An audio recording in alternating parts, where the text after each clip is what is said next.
He's looking like 98% woman, man.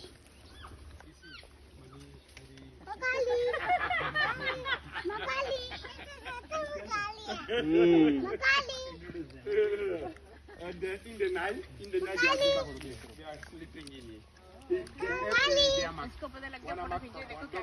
Hi.